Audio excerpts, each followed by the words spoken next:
Hello বন্ধুরা, আমি অনু। Update with অনু চ্যানেলে তোমাদের স্বাগত। আমি চলে এসেছি লাভ বিয়ে আজকাল সিরিয়ালের আপডেট নিয়ে। লাভ বিয়ে আজকাল সিরিয়ালে দেখা যাচ্ছে যে শ্রাবণ ঠিক করেছে টিকলিকে পুলিশের হাতে তুলে দেবে।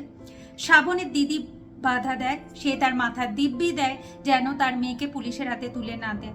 সবাই তাদের ছোট চোখে দেখে, তারা এতদিন জেল খেটে এসেছে।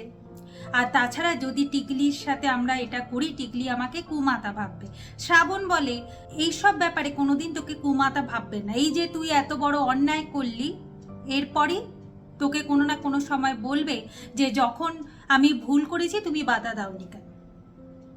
তাই তুই বড় ভুল করে ফেললি দিদি, অন্যায়কে প্রশ্রয় দিলি।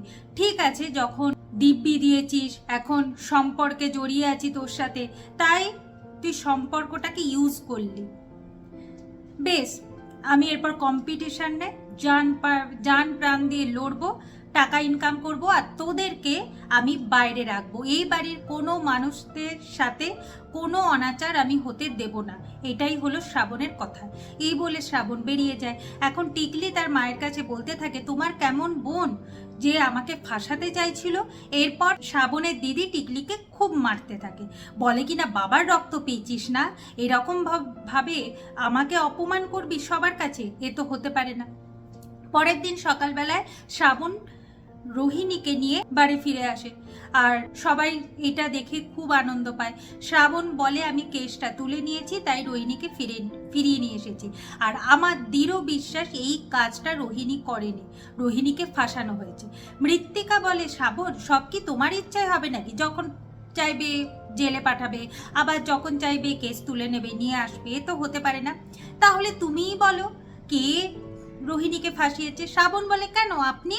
মৃত্তিকা তখন একটু ভয় পেয়ে যায়, আর টিকলি তো ছুটে উপরে চলে যায় আর লুকিয়ে লুকিয়ে দেখতে থাকে। এখন শ্রাবণ বলে হতে পারে আপনি করেছেন, আবার হতে পারে অন্য কেউ রোহিণীকে ফাঁসিয়েছে, তবে শাস্তি তো সে পাবে। মৃত্তিকা বলে কে শাস্তি দেবে? শ্রাবণ তুমি?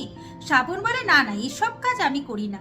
উপরওয়ালা বলে একজন আছে, ভগবান বলে একজন আছে, সবাইকে তার কর্মের ফল ভুগতে হয়, তবে বেশি দিন নয়, এই ফল আপনি খুব তাড়াতাড়ি পেয়ে যাবেন। আর যারা যারা রোহিণীকে ফাঁসিয়েছে তাদের দিন ঘনিয়ে এসেছে, খুব তাড়াতাড়ি তাদেরকে এই ঘোষ বাড়ি ছেড়ে বেরিয়ে যেতে হবে। এই বলে রোহিণীকে নিয়ে সে ঘরে চলে যায়।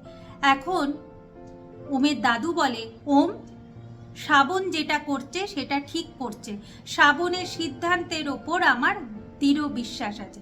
তবে ওম মনে মনে আনন্দ পাচ্ছে, যাই হোক তার বোনের জন্য শ্রাবণ ভাবলো তো। এইভাবে আজকের পর্বটা শেষ হয়ে যাচ্ছে। আশা করি আজকের পর্বটা তোমাদের ভালো লাগবে।